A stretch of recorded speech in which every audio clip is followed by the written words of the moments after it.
di toko mesin Maxindo terdekat di kota-kota Anda. Kunjungi situs kami di www.maxindo.com. Maxindo, mesinnya pengusaha sukses. Mesin pemasak mie 6 lubang ARD GND 60 Ardi. Wahai orang-orang beriman, bertakwalah kalian kepada Allah, tinggalkan sisa-sisa riba. Allah itu mengumumkan perang kepada pelaku riba. Bahkan segala yang berkaitan dengan riba terancam.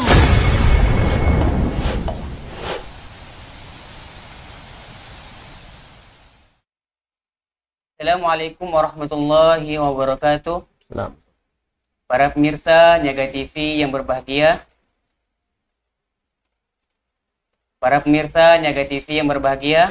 Salam sukses, berkah mandiri untuk Anda dan kita semua.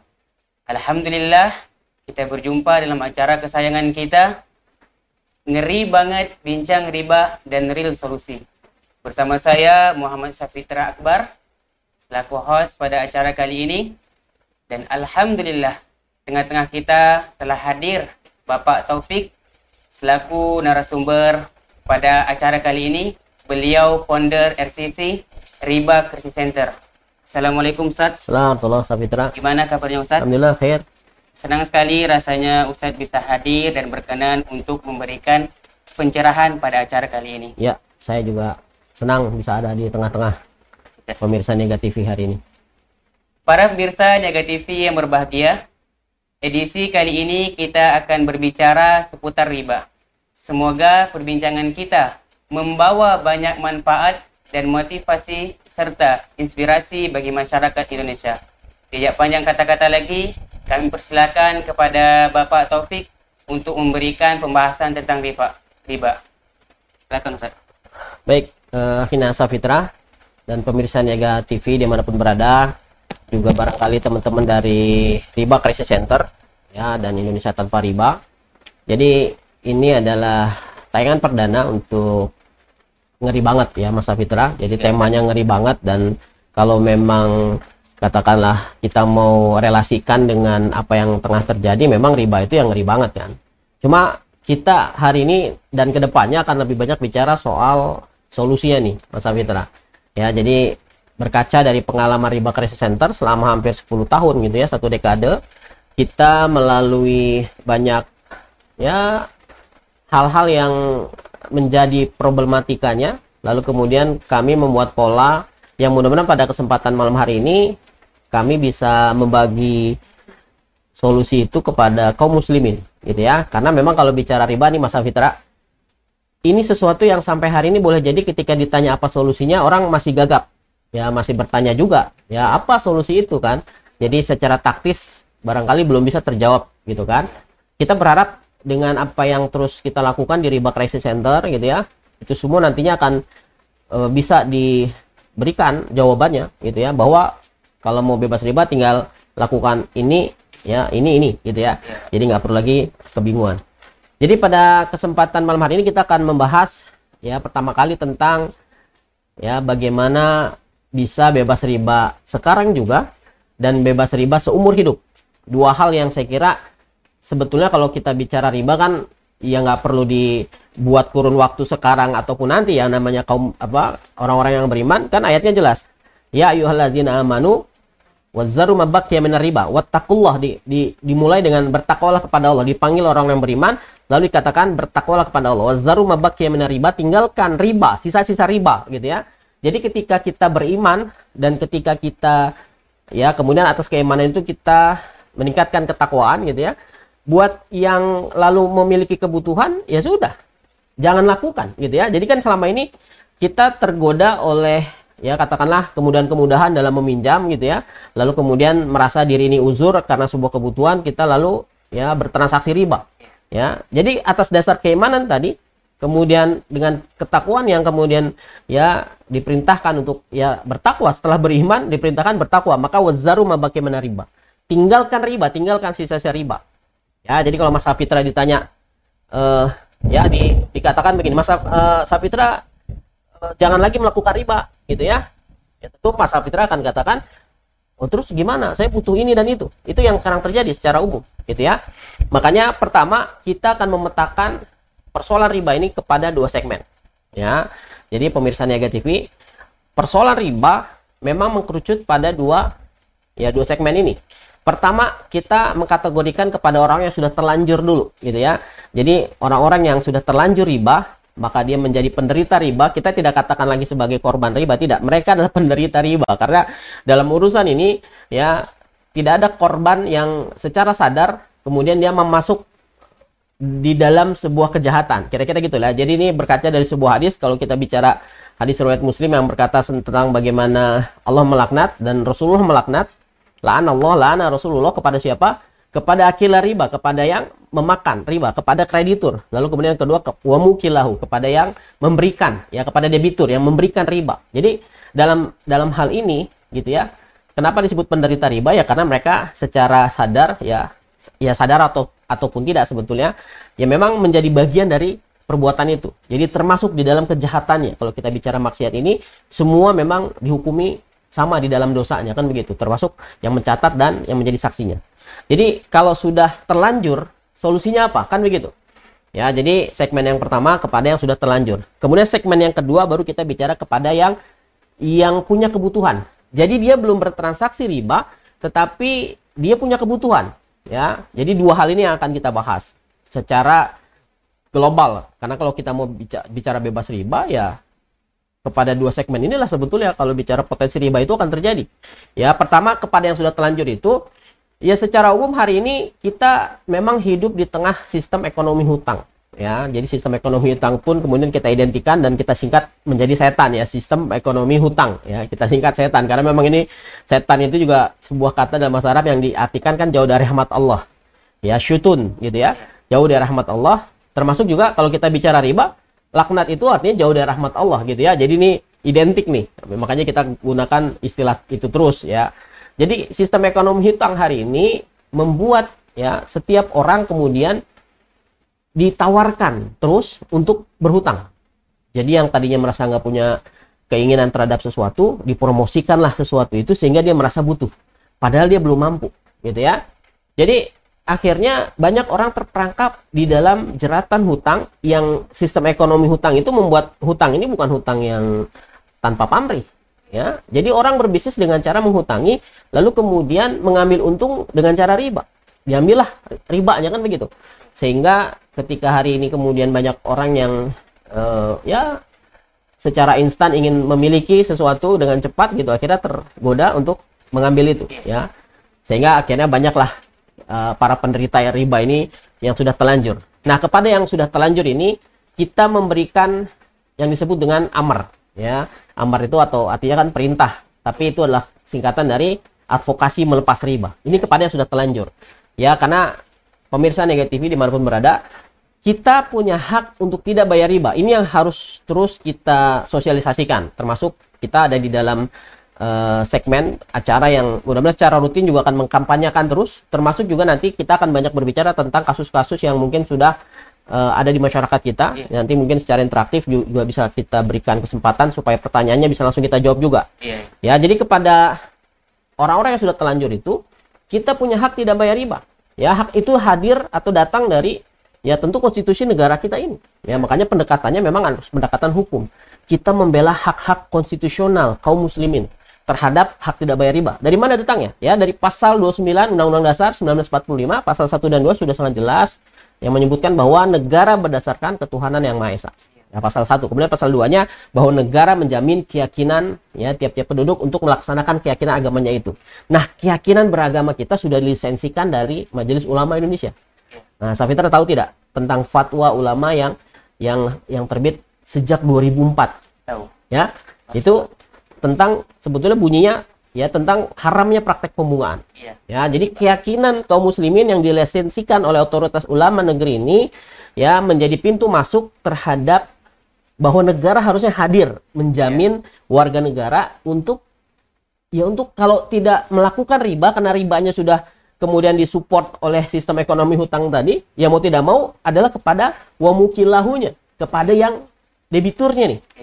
Ya, jadi kalau kemudian ya kita ingin tegaskan begini, ya pemirsa Niaga TV dimanapun berada, kita mau tegaskan bahwa kalau krediturnya tidak mau berhenti meminta riba, maka tugas debitur lah yang ya stop maksiat bayar ribanya. Ya, ini camkan ini bahwa perintah meninggalkan riba itu ditujukan kepada tentu pertama kali kepada kreditur. Ya, Anda menghutangi kalau sebelumnya Anda tidak tahu, stop. Jangan lagi memungut tambahan dari pinjaman itu. Tapi kalau kreditur dia tidak mau dan memang itu kemudian terjadi di sistem ekonomi hutang gitu ya, mereka mencari untung dengan cara riba gitu ya, maka perintah meninggalkan riba ditujukan kepada debiturnya. Dan ini dijamin ya secara konstitusional ya bahwa yang sudah terlanjur stop maksiat bayar ribanya. Kebayang nggak, Safitra? Kalau terus udah terlanjur hutang nih, stop bayar ribanya. Pertanyaan berikutnya apa? Ayo. Ya, jadi Safitra ini mungkin belum berpengalaman terhadap hutang piutang yang terjadi. Ya, jadi kan kebanyakan pertanyaan berikutnya adalah, lalu terus tekanan penagihannya gimana? Kan begitu. Tekanan penagihannya gimana? Terus kalau yang ada jaminan, ngambil jaminannya gimana? Begitulah kira-kira. Ya, jadi yang udah terlanjur ini pertama harus kita pisahkan dulu. Ya, kami ingin katakan bahwa wajib bayar hutang, semangat bebas riba adalah semangat bayar hutang. Bukan sebaliknya. Kita selalu tekankan gitu. Maka sekarang buat yang tobat riba, cirinya ada dua. Pertama, dia harus ya tidak malu dan tidak takut. Cirinya itu ya, kita akan menandai kepada setiap orang yang katanya sudah tobat. Lalu yang kedua, dia disiplin menyisihkan bayar hutang. Jadi nggak cuman sekedar, oh saya mau bebas riba, tapi dia tidak disiplin bayar hutang. Nah, ini sama saja tobatnya baru separuh gitu ya. Karena semangat bebas riba adalah semangat bayar hutang. Wajib bayar hutang. Lalu yang kedua, ini mungkin jarang didengar, wajib tidak bayar riba. Tuh. Ya, jadi wajib bayar hutang itu diikuti dengan wajib tidak bayar riba. Ya, jadi itu perintah agama, makanya kita katakan amr. Advokasi melepas riba yang artinya juga amr itu adalah perintah. Perintah siapa? Perintah Allah. Wazzaru ma baqiya minar riba. Perintahnya sangat jelas. Lalu dalam hal ini kalau memang pertaubatan itu memang kemudian dipilih kepada debitur gitu ya, kami dari Lembaga Bantuan Hukum Indonesia Tanpa Riba siap memberikan ya advice, bahkan bentuk pendampingan secara gratis ya. Ini gratis. Ya, dalam arti kita tentu tidak mau menjadikan ini sebagai cara kita untuk memanfaatkan situasi. Makanya nanti dalam setiap pertanyaan-pertanyaan yang mungkin nanti muncul, kita juga akan memberikan jawaban secara langsung, sehingga tinggal dipilih nanti. Karena bicara kuasa itu bicara soal strategi kita yang lain. Ya, jadi kalau sudah terlanjur, kita bicara soal advokasi. Ya, begitu, Safitra kira-kira. Jadi kalau bicara segmen yang berikutnya tentang yang punya kebutuhan, ini kita bicara hal lain nih. Tapi saya ingin menekankan dulu bahwa untuk bebas riba sekarang juga itu mudah, tidak butuh uang. Bebas riba tidak butuh uang. Bebas riba hanya butuh ketaatan saja kepada Allah, karena perintahnya sudah jelas. Apa yang sudah terlanjur itu sudah diinsyafi, ya, diketahui apa yang menjadi dosanya. Dosanya apa? Dosanya debitur membayar riba. Itu dosa, laknat Allah tebusannya. Ya, jadi kalau sudah diketahui dia ini akadnya riba, maka yang kita lakukan adalah menyampaikan bahwa keyakinan beragama kita itu mengharamkan ya untuk membayar riba, dan kita mau menyelesaikan sisa pokok hutangnya saja. Ya, sisa pokok hutang itu, dan kita udah bicara pengalaman bertahun-tahun, Safitra bisa ya secara kegiatan ekonomi, kegiatan bisnis mereka pada akhirnya juga akan menerima bahwa uang yang sudah mereka pinjamkan bisa kembali secara utuh pokok hutangnya. Toh selama ini mungkin kalau sudah berjalan memang mereka juga sudah ambil keuntungan kan. Gitu. Jadi setelah mereka menginsyafi, sudah tahu apa yang menjadi maksiatnya, maka ya berhenti, tidak ada pikir-pikir lagi ya, karena laknat Allah itu wah, Insya Allah ya. Jadi kalau bicara laknat Allah, kita laknat manusia aja kita takut, ini yang melaknat Allah, yang melaknat Rasulullah gitu ya. Tentu tidak, kita udah nggak berpikir panjang lah, kita tahu, maka berhenti, stop, maka ketika itulah kita bebas riba. Jadi nggak butuh uang ya. Baru kemudian kita bicara bebas hutangnya. Ini segmen yang kemudian juga mungkin akan kita bahas juga di segmen bicara soal yang punya kebutuhan diantara juga kebutuhan untuk melunasi hutang. Ya, sampai di sini barangkali Safitra supaya bisa lebih dicerna, mungkin ada mungkin interaktif. Kalau tidak mungkin bisa kita sambung lagi gitu ya. Gini Pak. Ya. Kan Fatwa MUI telah mengeluarkan ya nomor 1 tahun 2004. Ya. Mereka mengatakan bahwa bank yang ada bunganya itu termasuk riba. Tapi Pak, sementara ini justru pemerintah memberikan keleluasaan kepada para bank ya untuk membangunkan bank-bank seluruh Indonesia. Ya. Otomatis ini akan menambah orang yang akan melakukan transaksi antar riba. Ya. Mana, Pak? Jadi saat ini kita ya pemirsa Ega TV Safitra jadi lebih besar daripada yang menjadi ya katakanlah ya tadi ancaman dosanya kan kalau bicara riba yang ngeri banget gitu ya. Tapi itu seolah-olah kan tidak sinkron gitu ya antara fatwa ulama dengan apa yang menjadi kebijakan pemerintah. Saya kira dalam hal ini MUI sudah menjadi pihak yang melaksanakan perannya. Produknya sudah keluar, maka kembali lagi kepada warga negara, kepada masyarakatnya gitu ya. Karena sebagaimana halnya bisnis, kami berkeyakinan ini hanya persoalan demand saja, permintaan saja. Ya, jadi demand itu ketika banyak, maka supply-nya pasti akan datang.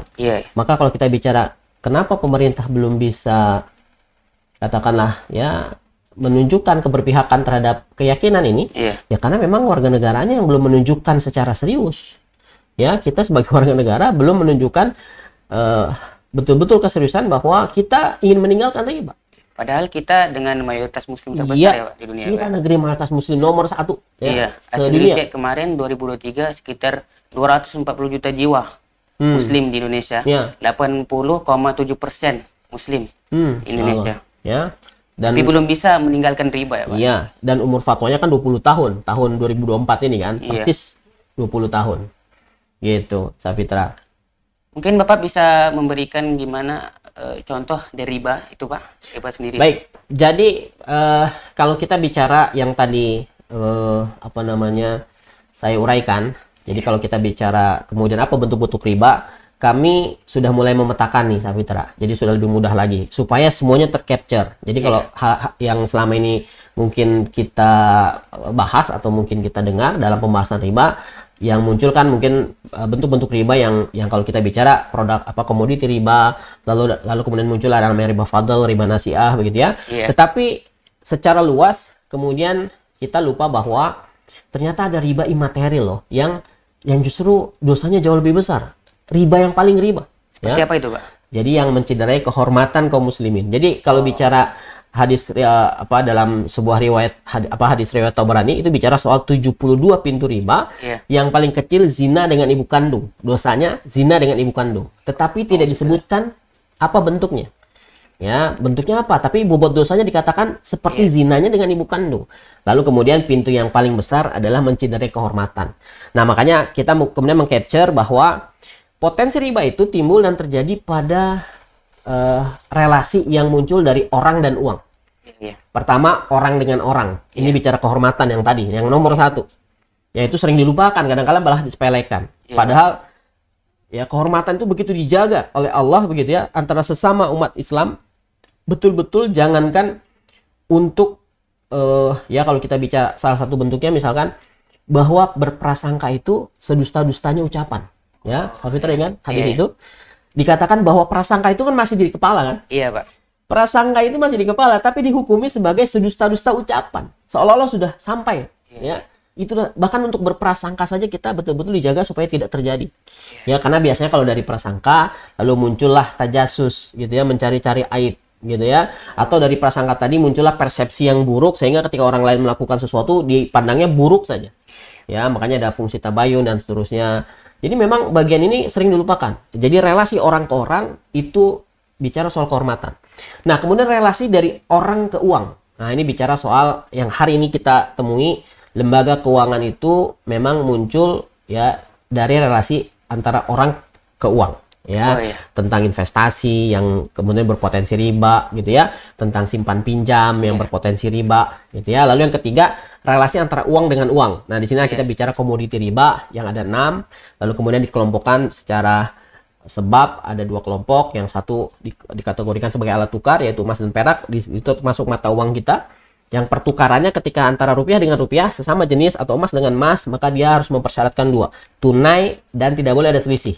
Lalu kalau terjadi antar jenisnya, ya misalkan emas dengan rupiah kita misalkan kan terjadi antar jenis, tapi masih dalam satu golongan, maka syaratnya cukup 1 saja, dia tidak boleh tertunda, gitu. Ya, jadi antara orang dengan orang, orang dengan uang, uang dengan uang.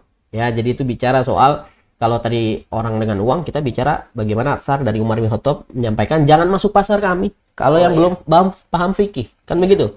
Ya, kemudian dari Asar Ali bin Abi Thalib radhiyallahu anhu juga menyatakan bahwa ya bahwa yang tidak belajar agama dia akan pasti terjerumus riba dan terus menerus terjerumus. Ya itulah pentingnya belajar soal agama ya, supaya Pak, kita tidak terjerumus. Pentingnya belajar agama. Nah itu kira-kira bentuk-bentuknya secara umum. Iya. Mungkin Bapak bisa melanjutkan lagi. Baik. Jadi pemirsa Niaga TV ya dimanapun berada dan Safitra, kita bicara melanjutkan lagi. Jadi kalau tadi segmennya yang sudah telanjur memang pendekatannya adalah advokasi. Cuma sebelum sampai kepada advokasi yang secara khusus ya advokasi hukum, kita menyebutnya ada bentuk pra advokasi yaitu advokasi iman. Ya, jadi kalau bicara soal keimanan, kita harus tahu dulu bahwa semangat bebas riba itu sendiri tadi semangat bebas riba ada semangat membayar hutang. Ya, karena ribanya diancam neraka, tidak bayar hutang, diancamnya tidak masuk surga. Jadi ini dua hal yang terkait gitu ya. Jangan mau bebas ribanya aja hutangnya tidak dibayar gitu ya. Jadi atas dasar keimanan itu maka ini jadi satu paket. Termasuk juga ketika kita bicara yang kemudian terjadi gitu ya. Kalau kita stop bayar, ya ini kan bahasanya stop bayar, padahal kalau yang kita tekankan stop maksiatnya. Jadi kalau itu sudah masuk jurang ya stop, jangan terus malah cemplung ke jurang gitu ya. Jadi kalau sudah tahu itu maksiat, stop maksiatnya. Dan maksiatnya debitur kan apa? Ya harus diketahui maksiatnya debitur adalah membayar ini, wa mukilahu gitu ya. Maaf Pak, ada telepon masuk. Baik. Pertanyaan dari pemirsa. Halo, assalamualaikum. Waalaikumsalam warahmatullahi wabarakatuh. Dengan Bapak siapa di mana? Bapak Abdullah di Bogor. Oh ya, silakan Pak, ingin bertanya apa? Pertanyaan saya adalah apakah ada alternatif yang dapat diambil untuk menghindari riba dalam transaksi keuangan sehari-hari? Ya. Alternatif yang bisa diambil lah kira-kira gitu ya. Itu saja? Cukup? Itu saja Pak, cukup Pak. Baik. Jadi tadi kalau segmennya adalah dia belum terlanjur riba nih, dia belum menjadi debitur di lembaga keuangan manapun. Ya, jadi ini kan bicara pada segmen yang kedua yaitu yang punya kebutuhan, yang punya hajat. Ini pertanyaan alternatifnya apa nih? Ini riba, leasing riba, katakanlah begitu. Kemudian ya pinjam uang di bank riba, gitu ya. Terus alternatifnya apa? Jadi satu-satunya solusi dalam hal ini ya tentu tauhid ya sudah tentu gitu ya. Kalau kita bicara keyakinan tadi tentu kita harus sabar kan kira-kira gitu. Jadi kalau bicara yang sudah punya kebutuhan tadi, solusinya kalau tidak kuatin sabar ya kuatin ta'awun. Ya, jadi ini yang harus kita garis bawahi. Ta'awun itu adalah solusi real dari persoalan riba kita hari ini. Dan kalau bicara soal hari ini lembaga riba begitu besar karena kita kaum muslimin gagal bertahun. Ya, kita lebih percaya meminjamkan uang kepada lembaga riba daripada meminjamkan uang kepada tetangga. Ya, tapi pada persoalan yang lain kan ini juga soal amanah gitu. Uang kita pinjamkan nggak balik tuh. Nah, ini yang saya kira harus kita terapi. Pada saat yang sama kita meyakini bahwa meminjamkan uang tanpa riba kepada yang lebih dekat kepada kita itu jauh lebih berfaedah, pahalanya lebih banyak dan pemberdayaannya pasti jalan ya daripada ke lembaga riba. Pada saat yang lain kita juga harus mententir nih, kita harus juga memberikan ya katakanlah efek jerah kepada orang-orang yang tidak amanah ya. Dan amanah ini bukan hanya perkara integritas tetapi juga kompetensi. Ya, jadi orang yang tidak amanah ketika dia mau bayar tapi tidak mampu ya percuma juga. Ya, begitupun sebaliknya. Jadi kalau bicara alternatif, tinggal bicara apa yang jadi kebutuhannya nih. Oh, saya mau punya kendaraan. Ya sudah, konsep tahun itu membuat orang-orang yang mau punya kendaraan berkumpul deh, lalu kemudian membelikannya secara bergilir. Dan yang paling menarik, misalkan kalau juga pertanyaan, oh ada saya mau punya rumah, gimana tanpa riba? Nah, konsep hunian tanpa riba itu yang sedang kita lakukan sekarang nih, Safitra. Jadi kalau pertanyaannya tadi alternatifnya untuk punya rumah gimana? Sudah gabung sama aplikasi atau platform ya, portofolio sudah kita lakukan juga di Bogor ya. Jadi mungkin nanti ada segmen tertentu yang juga bisa kita bicarakan soal itu, bahwa hari ini memang belum banyak tetapi potensi untuk menghadirkan itu lebih besar lagi di mana-mana, selain bukan hanya di Jawa Barat saja yang sekarang ini ada, tapi di mana-mana ini ada potensi ke sana ya. Makanya untuk yang mau punya rumah kita sudah punya alternatif kok, dan caranya ternyata ada tersedia. Ya, jadi hari ini memang baru sekitar yang sudah huni ada sekitar 40-an unit, tambah 20 ya jadi di Tajur Halang kemudian di Citerep gitu ya. Ya memang bukan kemudian bebas masalah sama sekali, tetapi paling tidak secara kepemilikan sudah bebas riba gitu ya. Dan ini akan terus kita kembangkan ya. Jadi kembali lagi kalau alternatif pertanyaannya soal mau apa untuk menghindari riba, tinggal apa yang menjadi kebutuhan, lalu kemudian bangun tahun di tempat kita tinggal ya. Maka secara konsep kita ada yang disebut dengan tata ketat. Nah, jadi kita bicara soal tatanya adalah T-nya adalah tauhid ya, TA-nya adalah tauhid, kemudian T yang berikutnya adalah setelah selain tauhid, TA-nya A-nya adalah amanah. Ya, tauhid, amanah, ta'un. Ya, jadi kalau bicara tauhid ya sudah, ini 3 bentuk materi yang ingin kita pertajam terus kalau kita bicara belajar agama, tentu keseluruhan. Tetapi dalam hal ini kita ingin menegaskan bahwa ya, kuatkan tauhid, amanah, dan ta'un. Ini 3 kunci yang kita butuhkan. Tata ketatnya adalah ya lakukan juga ta'un itu kepada yang paling dekat, kerabat, tetangga, dan teman.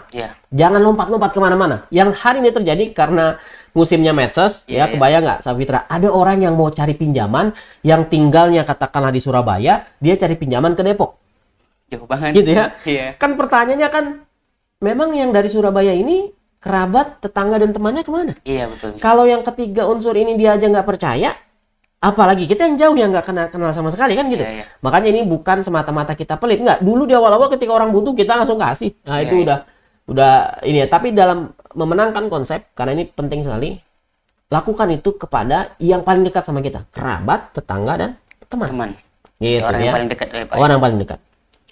Ini Pak, ada pertanyaan lagi. Silakan.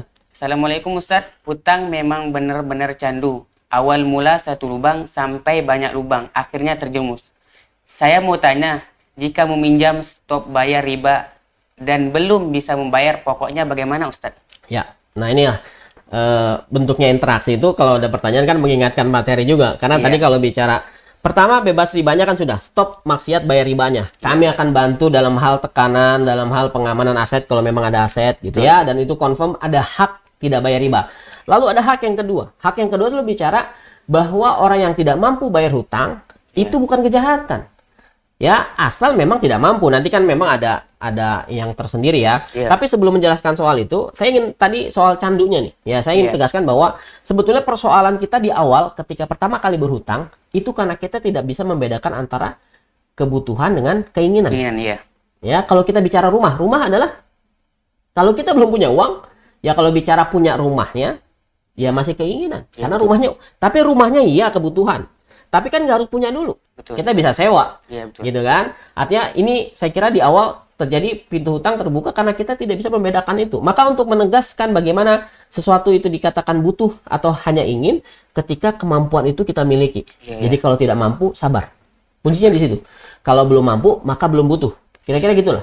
Baru kemudian yang terjadi hari ini karena tekanan penagihan membuat kita satu lubang hutang membuka pintu lubang hutang yang lain. Akhirnya terjerumus kita dalam sebuah jenis hutang itu. Itulah ya. Jadi candu pertama terjadi karena kita tidak bisa membedakan itu. Lalu secara instan kita juga ingin memiliki sesuatu yang kita belum butuh sebetulnya karena kita tidak mampu. Nah, balik ke pertanyaan kalau bayar hutangnya gimana? Jadi ya ini juga bisa dikatakan secara aturan hukum dan secara aturan hukum agama dan negara terkonfirmasi bahwa kalau kita bicara tadi yang sudah hutang tadi, kalau memang kita tidak mampu, maka kreditur diwajibkan kalau secara aturan agama nih. Kreditur itu diwajibkan untuk melapangkan, diberikan toleransi waktu. Lalu kemudian kalau secara hukum kita bicara misalkan salah satu Undang-Undang Nomor 39 tentang Hak Asasi Manusia. Atas dasar hutang orang tidak bisa dipidanakan. Artinya apa? Jadi orang tidak bisa dipaksa-paksa kalau dia tidak mampu bayar, dia tidak bisa dipaksa-paksa harus bayar. Jual ini, jual itu, nggak bisa.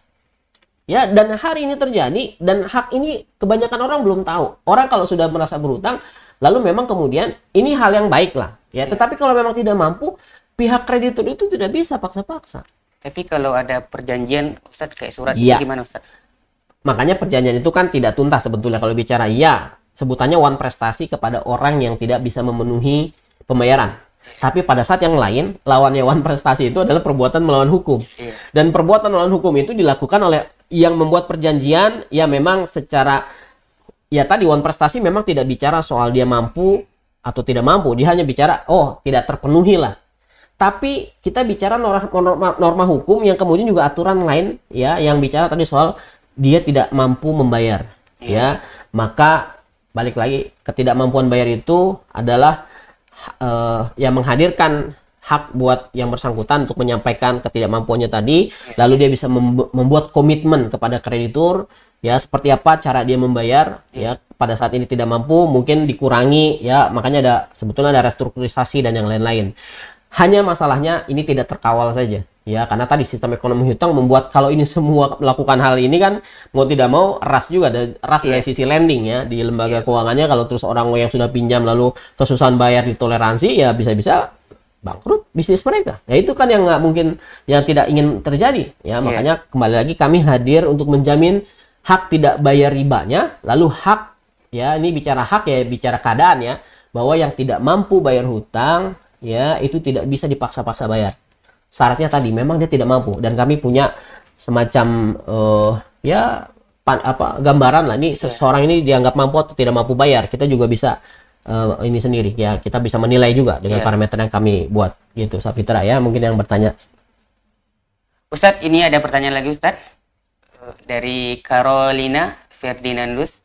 Alamatnya di mana Ustadz untuk ambil rumah Ustadz? Ya, kita tentu berharap ini sudah bisa dijawab ya. Jadi kita berharap ya Bu Caroline, kita berharap ini semua bisa hadir di seluruh Indonesia, karena memang bicara riba kan kita bicara ya, makanya ada visi Indonesia tanpa riba ya, di semua di semua daerah bisa kita lakukan ya.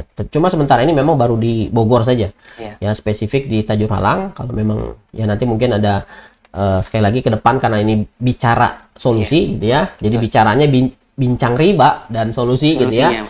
Ya tentu akan ya stay tune gitu ya, terus supaya nanti alamat dan seterusnya bisa juga diberikan ya, bahwa kalau yang sementara ini baru di yang betul-betul pengembangannya bisa nanti ya bisa terus kita sampaikan baru di Bogor, Kabupaten Bogor ya, khususnya Kecamatan Tajur Halang, khususnya Kecamatan Tajur. Jadi memang selain ada beberapa lokasi yang kemudian ke depan kemungkinan juga akan dilakukan. Jadi kalau bicara mau bebas riba, kalau memang mau duluan ke daerah-daerah sini ya, kalau bicara mau bebas riba saya kira bukan hal yang ya bisa patut dipertimbangkan lah ya. Mungkin faktor sekolah, tempat kerja dan yang lain-lain bisa mengikuti gitu ya. Yang penting bebas ribanya kan yang dikejar gitu ya.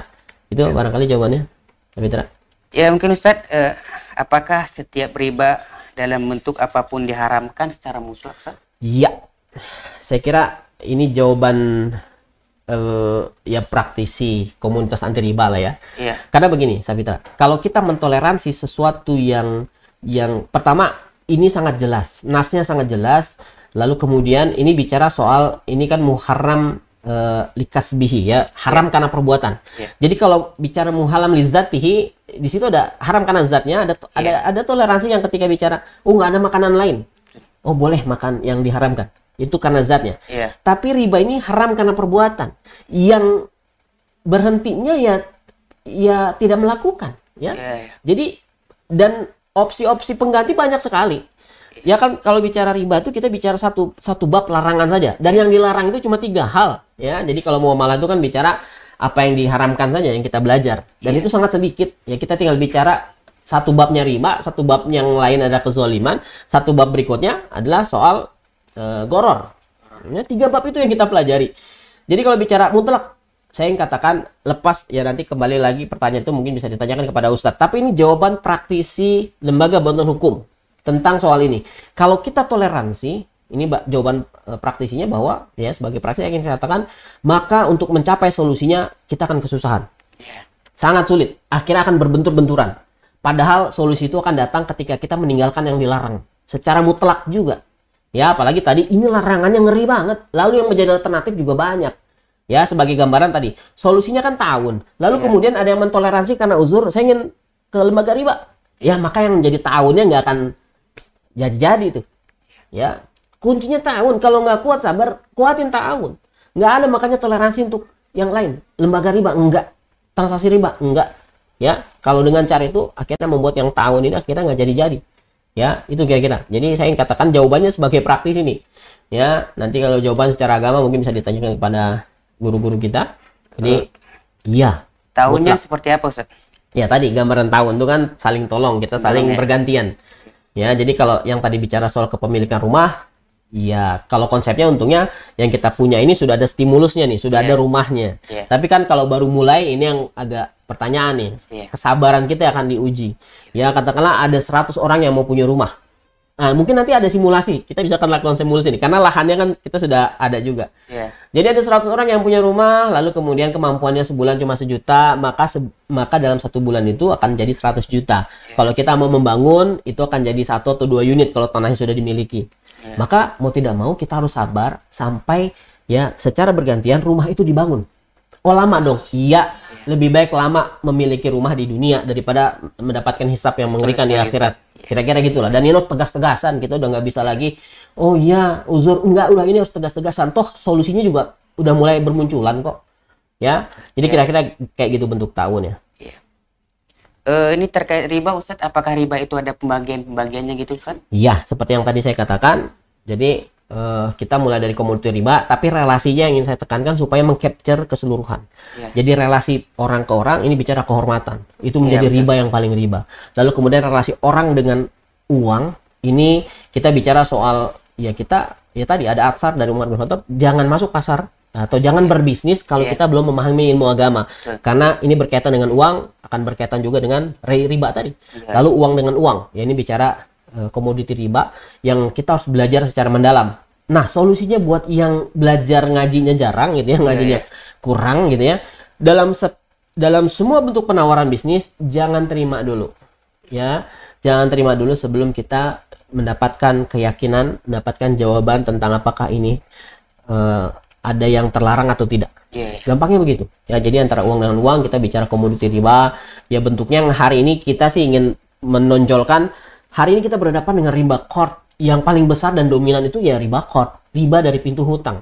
Orang meminjamkan meminta tambahan. Orang kemudian menabung ya, mendepositokan lalu kemudian meminta tambahan. Nah, riba qard ini yang sangat besar yang membuat 20 tahun umur fatwa itu seolah-olah nggak ada bedanya. Yang membuat kemudian ya kalau kita bicara solusi yang kita harapkan dari perbankan syariah yang hari ini setelah 15 tahun undang-undang perbankan syariah ya itu nggak kelihatan juga ya dalam ya kalau bicara tidak kelihatan karena kita bicara ini kan negeri mayoritas muslim nih. Ya segmen atau pangsa pasarnya tidak lebih dari 10%, bahkan mungkin sekitar 7-8% hari ini gitu ya di negeri mayoritas muslim jualan syariah nggak laku. Nah, itu kan kalau kita mau mendramatisir kan seperti itu. Ini negeri mayoritas muslim kemudian jualan ya yang tadi syariah malah tidak laku. Gitulah kira-kira. Ya jadi itu bentuk-bentuknya, Sapitra. Ya Ustadz, tadi Ustadz ada menyebut doror Ustadz. Darurat? Iya, doror. Apa bentuknya? Sebut aja biar kita bisa kupas karena kan bicara. Jadi kalau bicara doror itu kan yang saya pahami adalah yang mengancam jiwa kita. Makanya kalau mau ditanya, oh ini darurat. Apa daruratnya? Ayo kita bahas, gitu kan? Karena sekali lagi ini haram karena perbuatan dan mustahil. Ini saya ingin tegaskan, mustahil Allah melarang sesuatu dengan begitu ngeri, gitu kan? Kecuali ya sesuatu yang itu tidak bisa kita tinggalkan. Apakah mungkin? Tidak mungkin. Tidak mungkin. Ya ini haram karena perbuatan, sesuatu yang untuk meninggalkannya tidak perlu melakukan apa-apa. Kita diam saja sudah meninggalkan. Ya, jadi saya kira kalau bicara dorong tadi, ayo kita bedah sama-sama.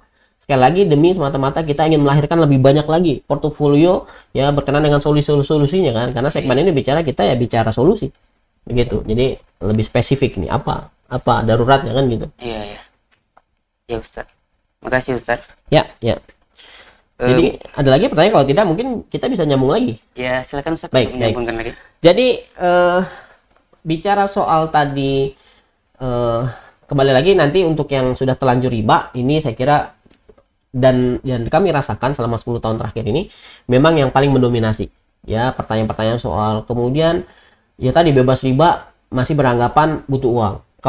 Kalau kita kemudian membayar hutang dengan cara berhutang lagi itu tidak menyelesaikan masalah. Lalu berapa banyak uang yang mau kita siapkan?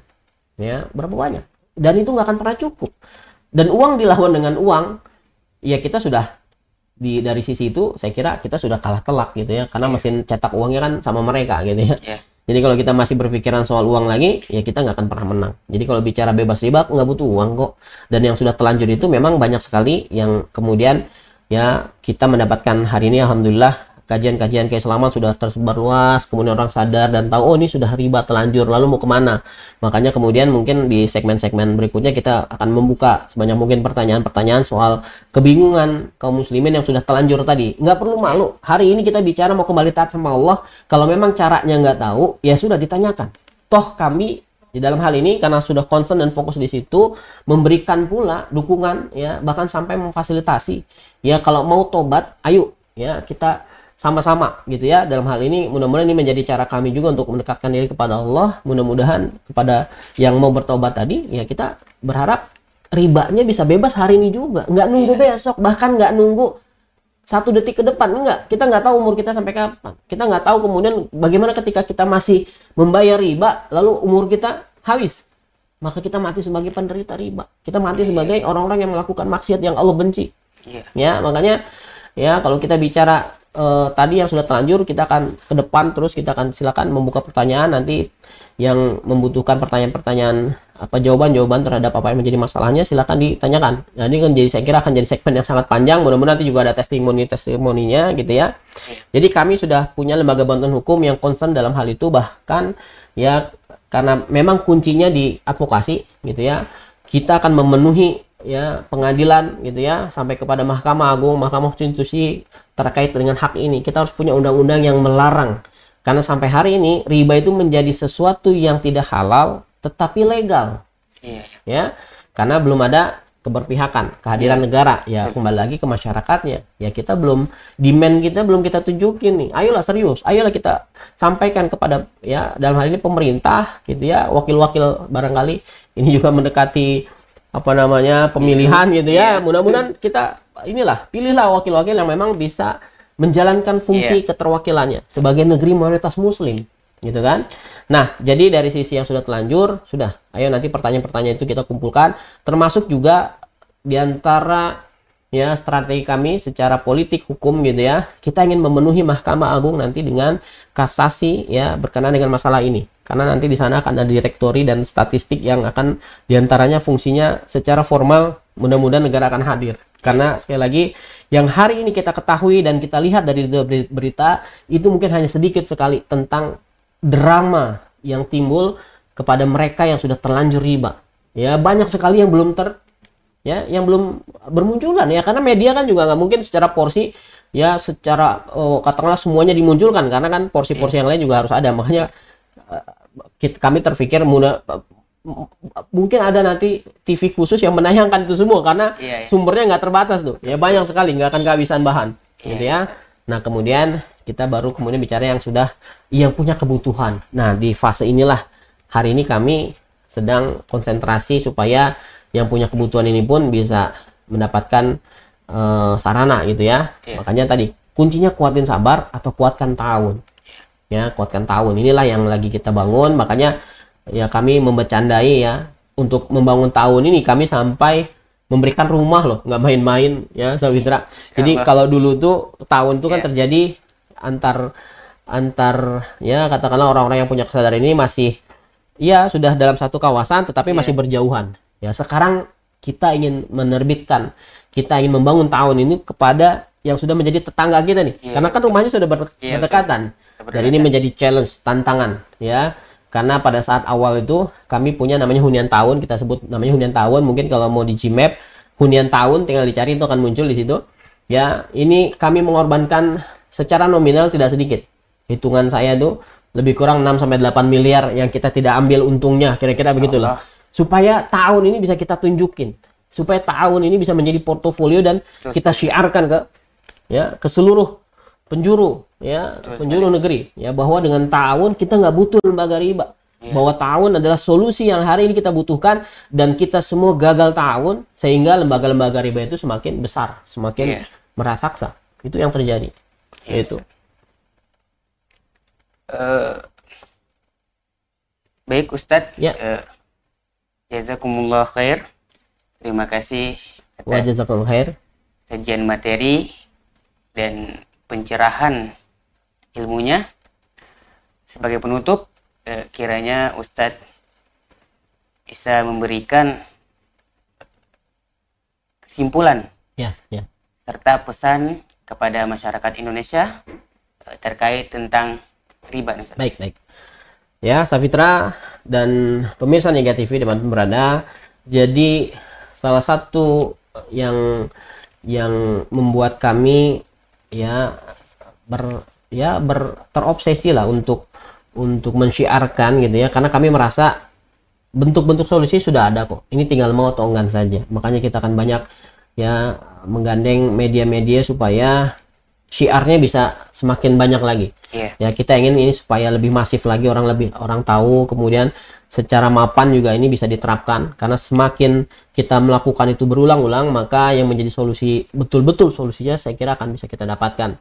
Nah, kalau bicara riba buat yang terlanjur, kita bicara bebas ribanya sekarang juga, nggak butuh nunggu besok ya, bahkan nggak besok, hari ini juga.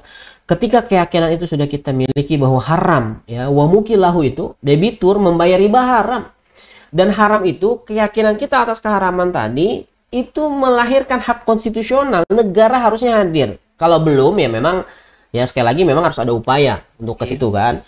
Jadi bebas ribanya hari ini juga, nggak nanti-nanti. Lalu kemudian bisa bebas riba seumur hidup. Jadi kalau bicara sistem ekonomi hutang hari ini mengurung, maka tahunnya harus digiatkan supaya kalau sudah bebas riba nggak terperangkap riba lagi. Apalagi ya kalau bicara ancamannya kan ngeri. Ya, waman ada gitu ya yang melakukan lagi, itu yang sudah bebas lalu melakukan lagi ya, faulaika ashabun nar ya, diancamnya ya mereka penghuni neraka. Saya kira itu tentu tidak mau kita ya menjadi orang yang ya seperti itu ya. Jadi bebas ribanya sekarang juga, lalu bisa seumur hidup. Kita harus berkoloni, kita harus membangun klaster-klaster yang memberikan ya pagar-pagar untuk kita tidak melakukan maksiat riba lagi ya. Kemudian kalau bicara soal katakanlah lalu mau kemana ya, inilah mudah-mudahan segmen ini bisa kita lanjutkan, dan kedepannya untuk hal-hal pertanyaan, kebingungan dan kegelisahan soal lalu mau kemana itu bisa kita jawab ya. Mudah-mudahan nanti kita bisa tanya jawab begitu ya. Mau Ustaz? Gimana? Terima kasih juga atas pesan serta kesimpulannya ya. Semoga materi yang telah Ustaz berikan kepada kami berkah, bermanfaat ya. Baik. Para pemirsa Niaga TV yang berbahagia, alhamdulillah barusan kita telah mengikuti acara Ngeri Banget Bincang Riba dan Real Solusi. Semoga memberikan wawasan bagi kita semua serta bisa mengimplementasikan dalam kehidupan sehari-hari. Sayang sekali pemirsa, waktu kami menemani Anda telah usai, tapi jangan khawatir, kami akan hadir pada acara yang sama dengan topik yang lebih menarik hanya di Niaga TV. Tak lupa juga kami ucapkan terima kasih kepada Ustadz ya, sebanyak-banyaknya karena telah memberikan ilmunya kepada kita semua sehingga kita tahu apa riba itu dan solusinya ya Ustadz ya. Alhamdulillah. Ya. Saya selaku host beserta kru yang bertugas pada hari ini pamit undur diri. Salam berkah, salam sukses berkah mandiri.